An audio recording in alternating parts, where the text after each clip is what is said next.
सांसद और पार्टी के राष्ट्रीय प्रवक्ता सुधांशु त्रिवेदी का कहना है, मनीष सिसोदिया की जमानत याचिका मामले में दिल्ली हाईकोर्ट का कहना है कि यह सत्ता का गंभीर दुरुपयोग और विश्वास का उल्लंघन है। सबूतों से छेड़छाड़ की संभावना से इनकार नहीं किया जा सकता है।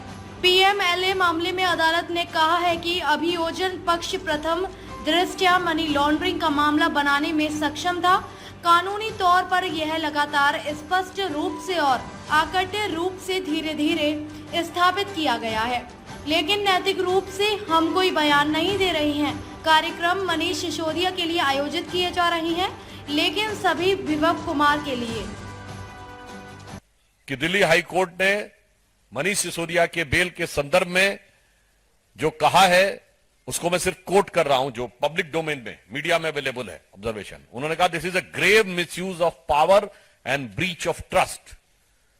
ये सत्ता के गंभीर दुरुपयोग और विश्वास को क्षरण करने के समकक्ष है। आगे उन्होंने कहा है दूसरे ऑब्जर्वेशन में, the policy formulation and deviated from the expert committee report constituted by him, यानी नीति का निर्धारण उनके स्वयं के द्वारा गठित विशेषज्ञ समिति से को दरकिनार करके किया गया। अब केजरीवाल जी बताइए, ये तो प्रोसीजर्स के बारे में कोर्ट की टिप्पणी हो रही है। और आगे उन्होंने कहा कि कंप्रोमाइज तो किया गया, फिर उसमें लिखा था court said that the integrity of the decision making process was compromised, यानी निर्णय लेने की प्रक्रिया की प्रामाणिकता पूरी तरीके से संदिग्ध हो गई। तो केजरीवाल महोदय, आप स्वयं निर्णय लेने की प्रक्रिया के हिस्से थे। दिल्ली को दारू के दरिया में डुबोने के लिए आपने जो प्रक्रिया एडॉप्ट की थी वो कंप्रोमाइज हुई, वो साफ कहा। तो मुझे लगता है जब आप अपने केस के बारे में इस तरह की बात बोलते हैं, इसीलिए हमने कहा कि वो आपके चेहरे पर किसी तमाचे से कम नहीं है।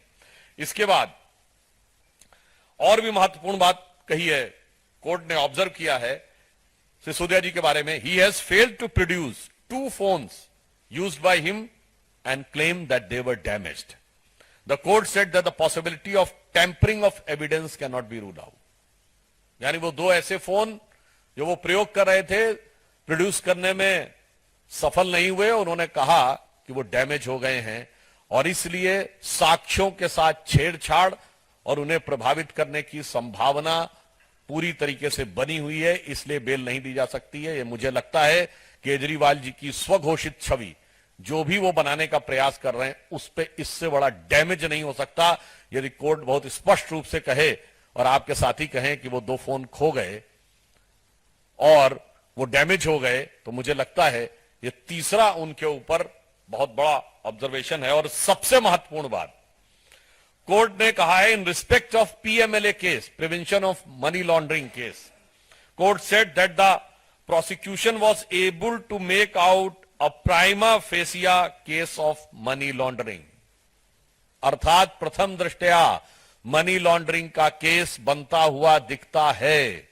यह साक्ष्य प्रोसिक्यूशन ने जो प्रस्तुत किए हैं उससे प्रतीत होता है कि प्रथम दृष्टया the prima facie case of money laundering prosecution was able to make out. मुझे लगता है कि अब उच्च न्यायालय के इस ऑब्जर्वेशन के बाद किसी प्रकार का कोई किंतु परंतु संशय किसी के मन में नहीं रह जाता है, मगर एक संशय हम सबके मन में सदैव रह रहा है कि कानूनी दृष्टि से तो बिल्कुल साबित होता चला जा रहा है कि आम आदमी पार्टी ने, कि सरकार ने इस लिकर स्कैम में क्या किया था। यानी legally it is been consistently, categorically, irrefutably is gradually established, but morally we are perplexed. Manish Sisodia को लेकर कोई ना आंदोलन हो रहा है, न बयान दिया जा रहा है, न कोई कार्यक्रम हो रहा है। सारा आंदोलन कार्यक्रम विभव कुमार के लिए हो रहा है।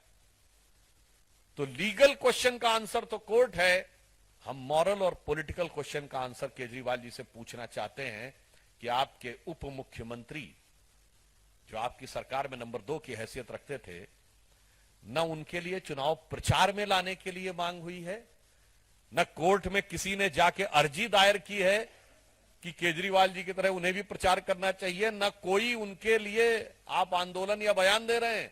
सारे बयान आंदोलन केवल विभव कुमार के लिए जो टेक्निकली कुछ भी नहीं है, या यूं कहूं सब कुछ वही है।